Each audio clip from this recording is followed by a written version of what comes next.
Hi viewers, welcome to Energytrac। আজকে আপনাদেরকে আমি দেখাবো Altiver 320 ইনভার্টার বেসিক প্রোগ্রামিং এবং কন্ট্রোলিং।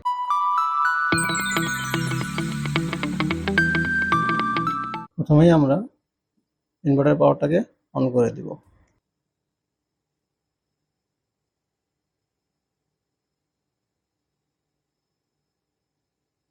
তারপরে আমরা গ্রিন বাটন প্রেস করব। গ্রিন বাটন প্রেস করার পরে আমরা চলে যাব CONF কনফিগারে। কনফিগার থেকে চলে যাব ফুলে। ফুল থেকে আমরা চলে যাবো SIN সিম্পল স্টার্ট।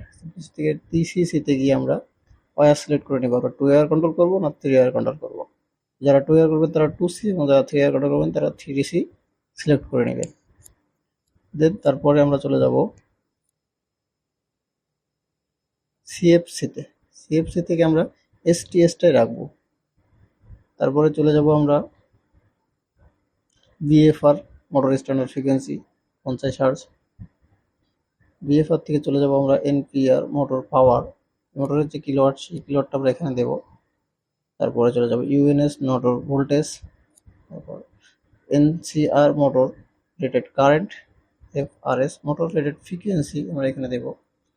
তারপরে মোটর RPM, তারপরে চলে যাব TFR মোটরের ম্যাক্সিমাম ফ্রিকোয়েন্সি 50 হার্জ।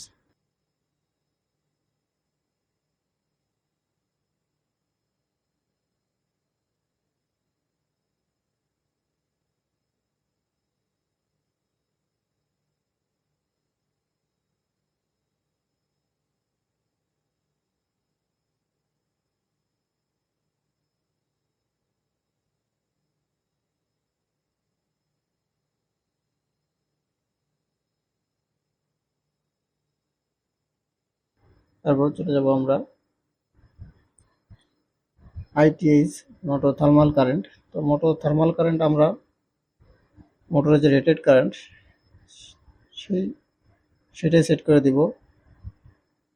তারপরে অ্যাক্সেলারেশন এবং ডিক্সেলারেশন টাইম আমরা আমাদের প্রয়োজন মতো এখানে টাইম সেট করে নেব। আপনি অ্যাপ্লিকেশন অনুযায়ী এখানে টাইম সেট করে নেবেন। তারপরে LSP লো স্পিড এবং HSP হাই স্পিড আমরা সেট করে দেব। আপনার অ্যাপ্লিকেশন অনুযায়ী আপনি এগুলো সেট করে নেবেন। দেন আমরা চলে যাব আইও থেকে আমরা এখানে মূলত যেটা করব TCC-তে আমরা ওয়্যার সিলেক্ট করে নিব। দেন আমরা এখানে মূলত রিলের যে কন্ট্রোলিং সেই কন্ট্রোলিংটা সেট করে দেব।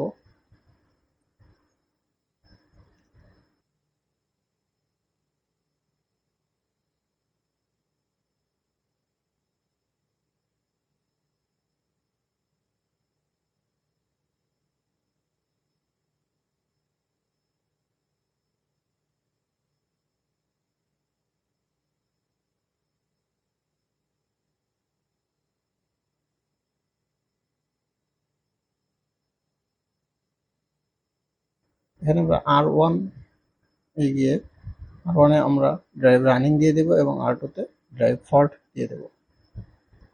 তো এটা ছিল আমাদের Altiver 320 ইনভার্টারের বেসিক প্যারামিটার এবং কন্ট্রোলিং সিস্টেম। আপনার যদি আরও কিছু জানার থাকে তাহলে অবশ্যই কমেন্টসের মাধ্যমে জানাবেন। আমি চেষ্টা করব আপনাদের উত্তর দেওয়ার। এবং একটা কথা সেটা অবশ্যই বলতে হবে, সেটা হচ্ছে যে কোনো ইনভার্টার কমিশনিং বা কন্ট্রোলিংয়ের আগে অবশ্যই ইনভার্টারের প্যারামিটার ম্যানুয়াল এবং প্রোগ্রামিং ম্যানুয়ালটা ভালো করে দেখে নেবেন এবং পড়ে নেবেন। ধন্যবাদ সবাইকে, ভালো থাকবেন। ভিডিওটি ভালো লাগলে লাইক করবেন এবং সাবস্ক্রাইব করবেন।